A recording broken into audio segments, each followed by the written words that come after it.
Before I tell you what happened, I need you to promise yourself one thing. If you ever wake up in the middle of the night and hear 3 slow knocks on your front door, don't answer. Don't look through the peephole. Don't pull back the curtain. Don't call out to ask who's there. And no matter whose voice you hear outside, pretend your house is empty. It sounds ridiculous, doesn't it? That's exactly what I thought. Until I watched an entire town live by that rule as if their lives depended on it. And after what happened to my family, I don't think it was a superstition at all. I think it was a warning. The town where I grew up doesn't appear on most maps anymore. It sat deep between endless forests and abandoned farmland, several hours away from the nearest city. There was only one road leading in and one road leading out. If you missed the turnoff, you'd probably never know the place existed. Life there was painfully ordinary. Everyone knew everyone.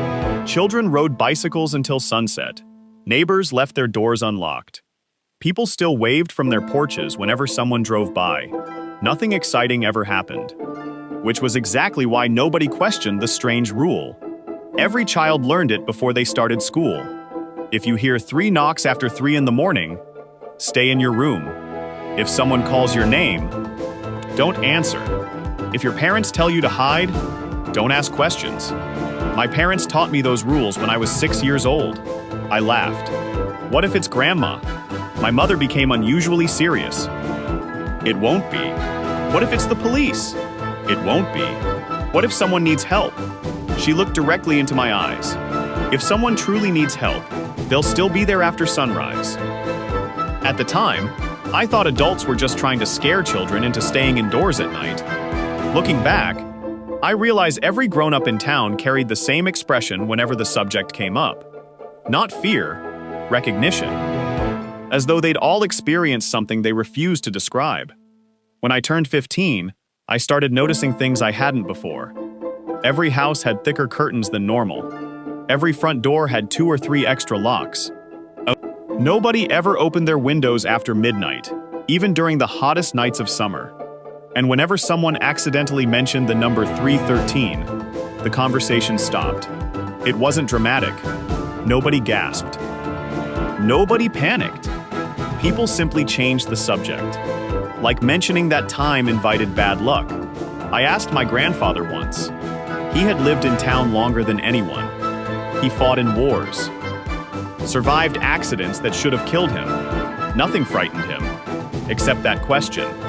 What happens at 3:13? His coffee cup froze halfway to his mouth.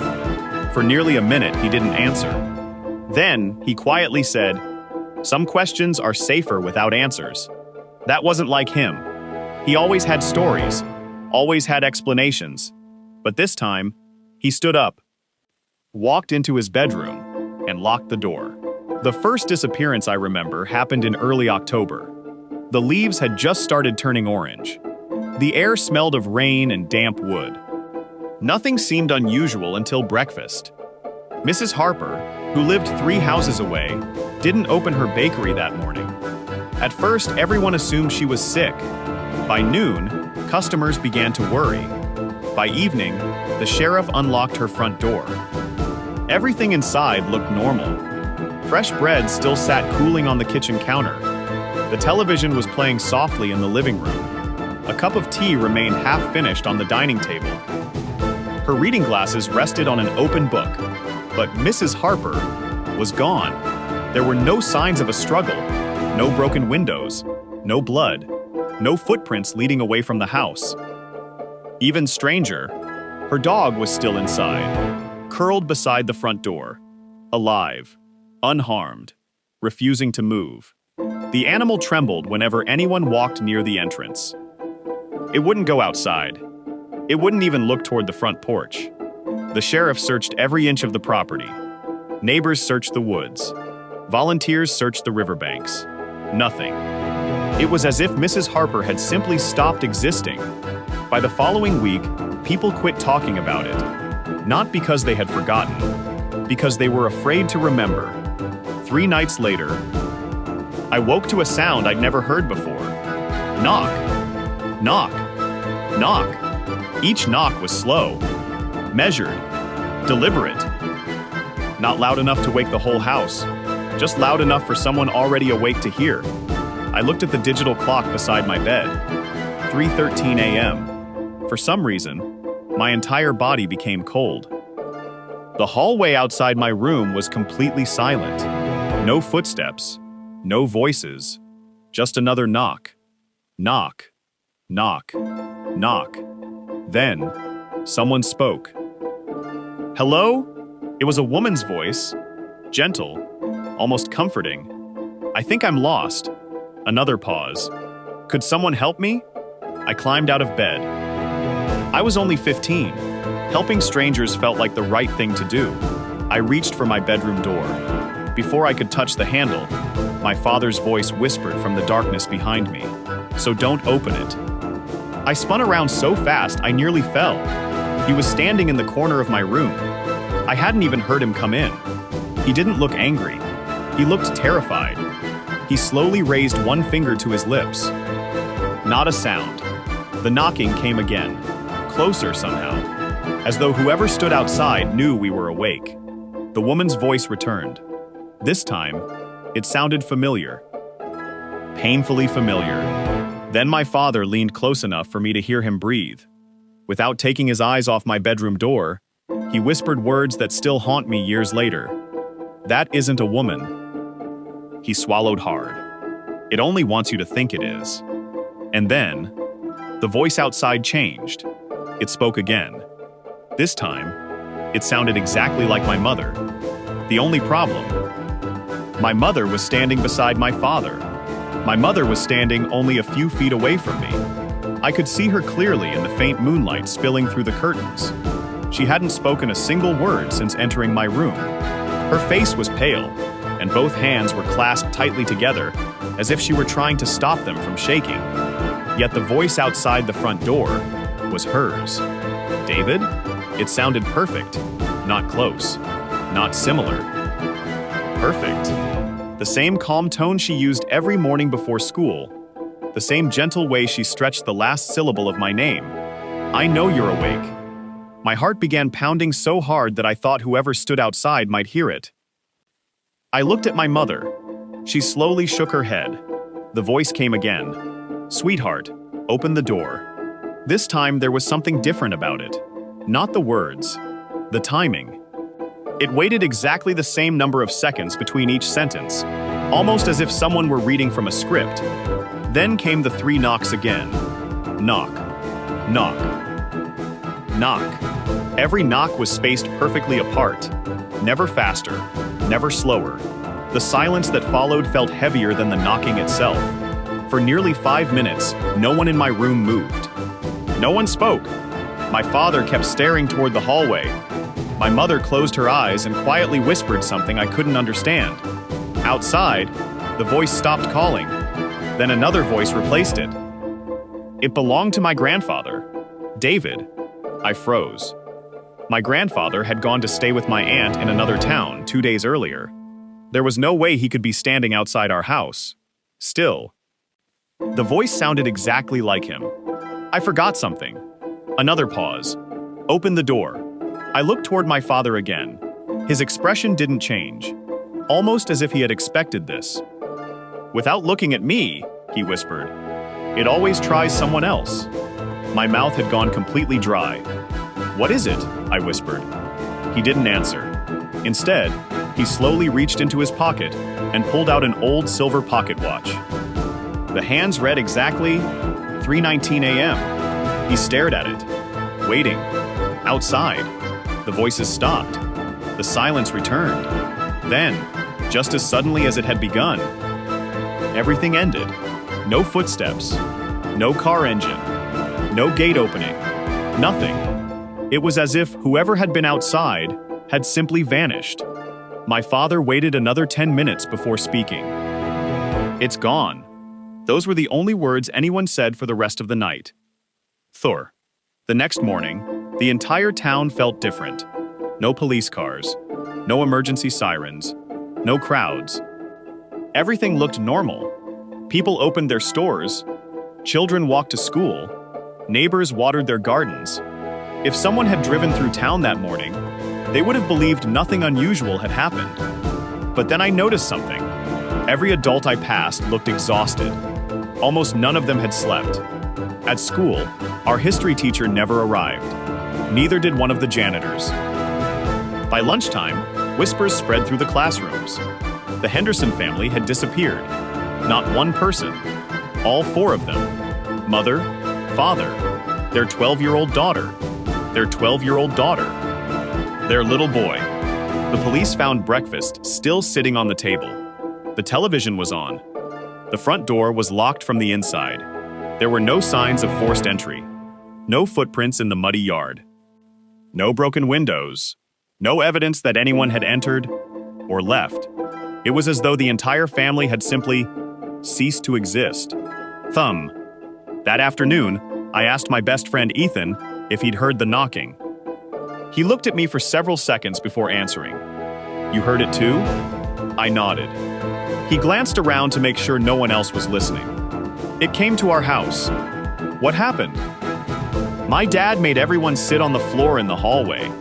"For how long?" "I don't know." His voice dropped even lower. "But someone outside sounded exactly like my sister." I frowned. "You don't have a sister." "I know." Neither of us spoke after that. But the sheriff called a town meeting that evening. Nearly everyone attended. The church was completely full. People stood along the walls because there weren't enough seats. The sheriff walked to the front carrying a stack of papers. He looked older than I remembered, as though he hadn't slept in days. He cleared his throat.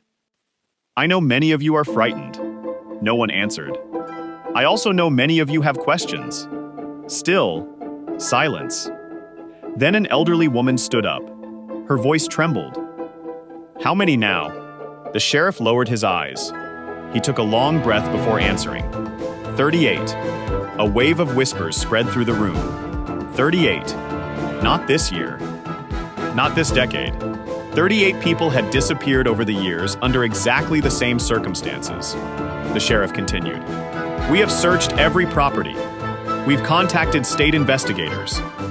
We've examined every report going back 41 years. He stopped, then quietly admitted something that made the room feel colder. "We have never found a single body." The church became completely silent. Even the children stopped moving. Then the sheriff said something that changed everything I believed about our town. This isn't the first time it's happened.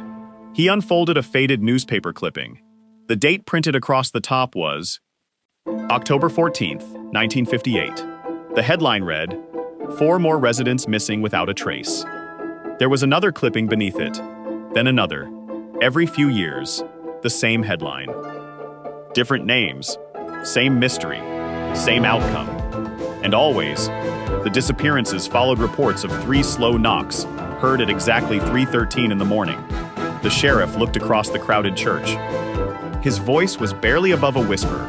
"My grandfather was sheriff before me. He investigated these cases. My father investigated them too. They both left behind journals." He held up 3 weathered notebooks tied together with faded string. "I've read every page." Someone near the back asked the question everyone had been thinking. "What causes it?" The sheriff's face slowly drained of color. "I don't know." He paused. "But every journal ends with the exact same sentence."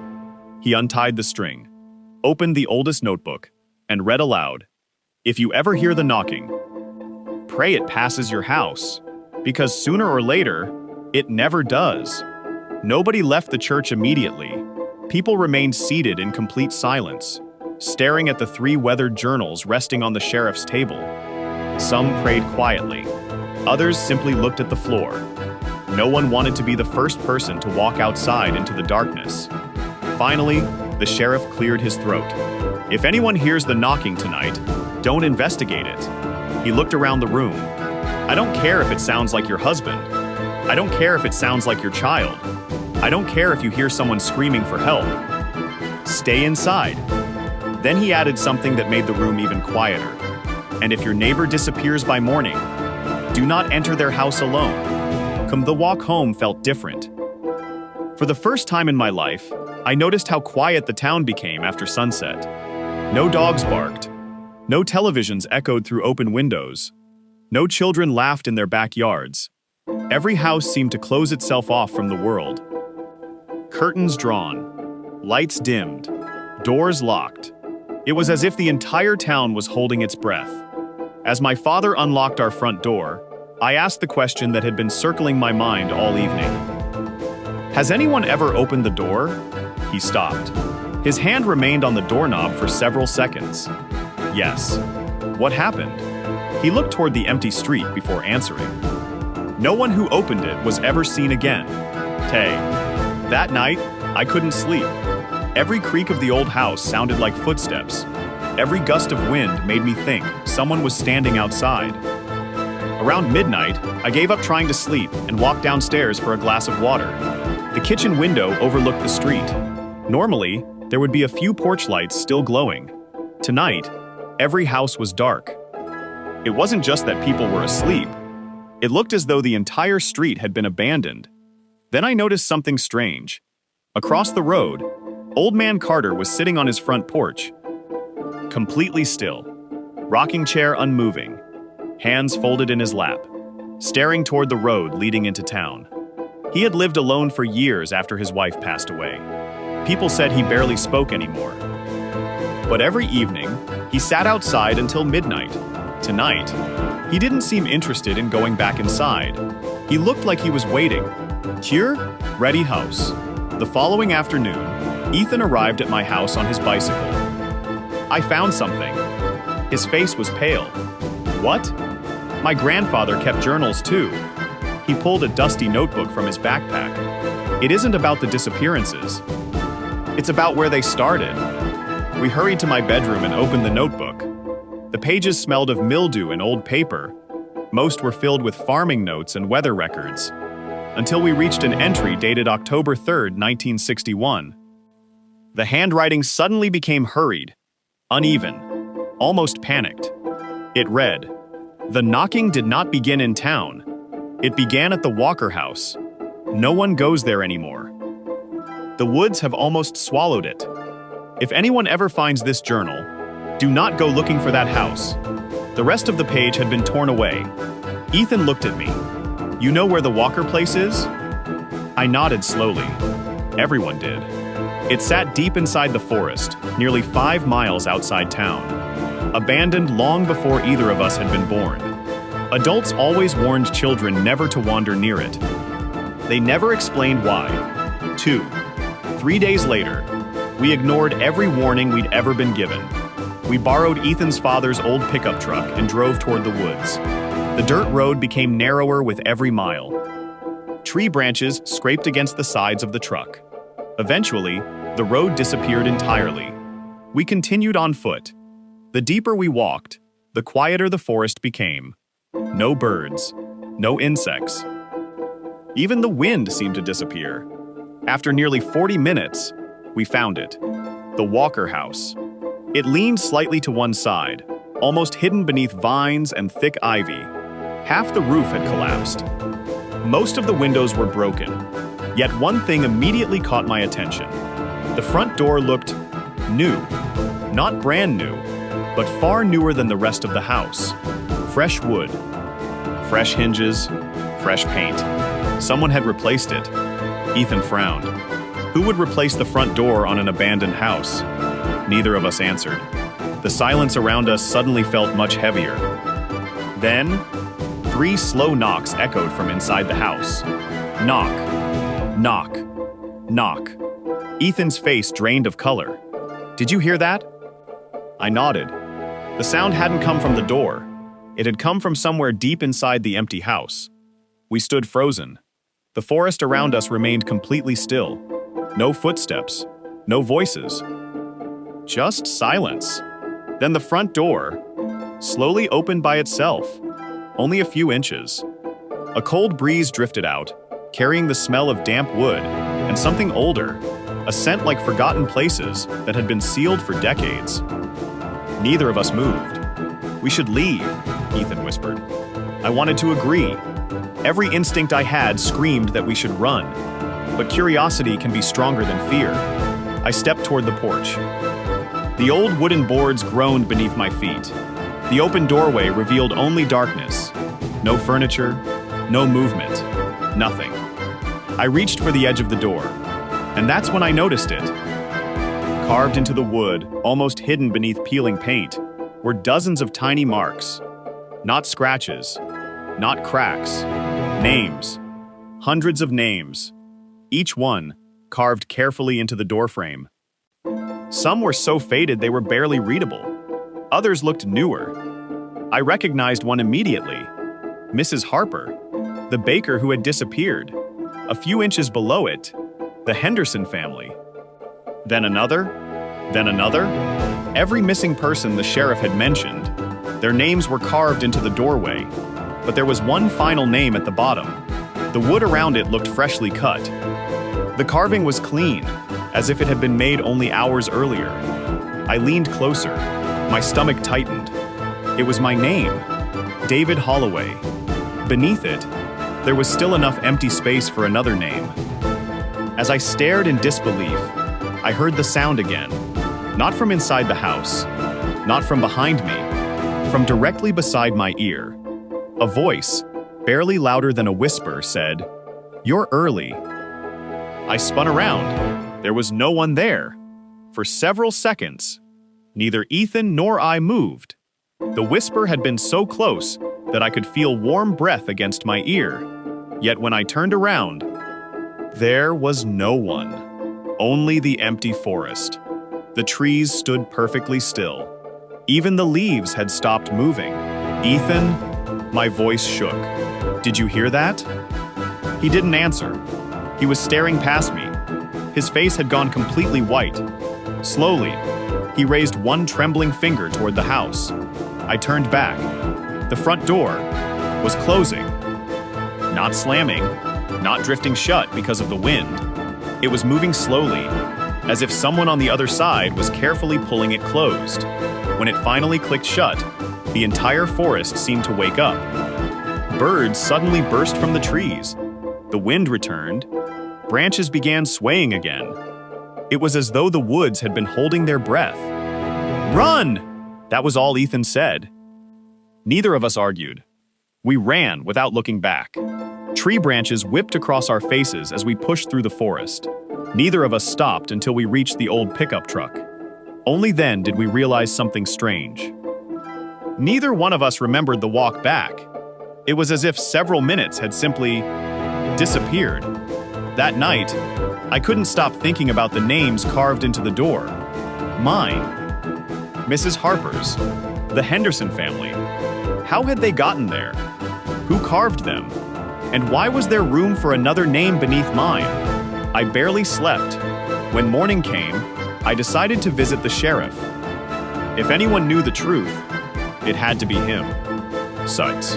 The sheriff lived alone in a small white house behind the old courthouse. He opened the door before I even knocked. "You went there." It wasn't a question. "You can tell?" He looked at my muddy boots. "The woods leave their mark." I told him everything. The door, the carvings, the whisper. He listened without interrupting. When I finished, he disappeared into another room. A minute later, he returned carrying a worn leather folder tied with faded string. He placed it on the kitchen table. I've never shown this to anyone. Inside were black and white photographs. Some were so old the edges had crumbled. The first showed the Walker house nearly 70 years earlier. Back then it looked beautiful. Fresh paint, flower beds, children playing in the yard. It looked like the happiest home in town. Then came the second photograph. The same house, same angle, taken only 1 week later. Every window had been boarded shut. The flowers were dead. The front porch had collapsed. No one stood outside. What happened? The sheriff looked out the window before answering. "No one knows." He slid another photograph toward me. It showed a newspaper clipping dated 1954. The headline read, "Local family vanishes overnight." "The Walker family," the sheriff said quietly. They were the first. The first what? The first people taken. 2. What caused it? I asked. He slowly shook his head. My grandfather spent 30 years trying to answer that. He found nothing? He found one thing. The sheriff opened the folder again. Hidden inside was a folded map of the town. Dozens of tiny red circles had been drawn across it. At first, they looked random. Then I noticed something. Every disappearance had happened closer to the Walker house than the one before it. The circles formed a slow path, moving toward town. It's getting closer. The sheriff nodded. Every few years. Why? We don't know. Can it be stopped? He looked at me for a long time. I've spent my entire life hoping the answer was yes. Before I left, the sheriff said something that made me stop at the door. There's one person you should meet. Who? He hesitated. The only person who ever opened the door and lived. Suck. His name was Samuel Grayson. He was 93 years old. Most people believed he suffered from severe memory problems. Children called him the old man who talked to himself. Adults avoided him. The nursing home staff said he rarely spoke, except once every October. The sheriff drove me there himself. Samuel sat beside a window overlooking a quiet garden. His eyes remained fixed outside. He didn't acknowledge us, until the sheriff quietly said, "David heard the knocking." Samuel's head turned so quickly it startled me. For the first time, his cloudy eyes focused. "You heard it." It wasn't a question. I nodded. He motioned for the sheriff to leave the room. When we were alone, he leaned toward me. His voice was barely audible. "How many voices?" "What? How many did it use?" "My mother. My grandfather. A woman asking for help." Samuel closed his eyes. "It learns faster now." A chill ran through my body. "What do you mean?" "When I was a boy, it only knew one voice." He swallowed. "Now it knows everyone." I felt the room grow colder. "You opened the door?" "For nearly a minute." He said nothing. Then he nodded once. I was 11. What happened? I heard my little brother crying outside. Samuel's hands began trembling. He'd gone missing that afternoon. My parents said he couldn't be outside, but I knew his voice. Tears filled the old man's eyes. So I unlocked the door. I waited. He stared at the floor. When the door opened, there was nobody there. Nothing? He slowly looked up. There was one thing. What? A shadow. He struggled to find the words. It wasn't standing on the porch. It wasn't standing in the yard. It was... His breathing became uneven, as if the darkness itself had become a person. The room fell silent. Finally, I asked the question I had been dreading. "How did you survive?" Samuel looked directly into my eyes. "I don't know." Another long pause. But something followed me back inside. Every hair on my arm stood up. "What do you mean?" For the next 40 years, I never lived alone. The words hung in the air. I would hear footsteps upstairs. Doors would open by themselves. Sometimes I'd wake up, and muddy footprints would lead from my bedroom to the front door. He leaned so close that I could see tears forming in his eyes. It never spoke to me again. It didn't have to. It wanted me to remember. Just then, the grandfather clock in the hallway began chiming. Samuel flinched so violently that his chair nearly tipped over. He grabbed my wrist with surprising strength. "Listen to me carefully." His voice became urgent. "It doesn't choose people at random." My heart skipped. "What do you mean?"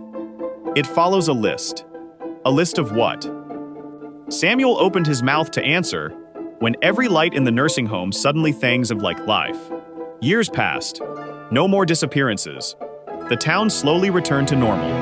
Families unlocked their doors again. Children played outside after sunset. Eventually, people stopped talking about the knocking. I moved hundreds of miles away and convinced myself it was all behind me. Then, on the anniversary of the last disappearance, I woke up for no reason. My bedroom was completely silent. I glanced at the clock. 3:13 a.m. I laughed nervously. Just a coincidence, I told myself. Then, knock, knock, knock. And from the other side of my apartment door, I heard my own voice whisper, "Open the door. I just want to come home."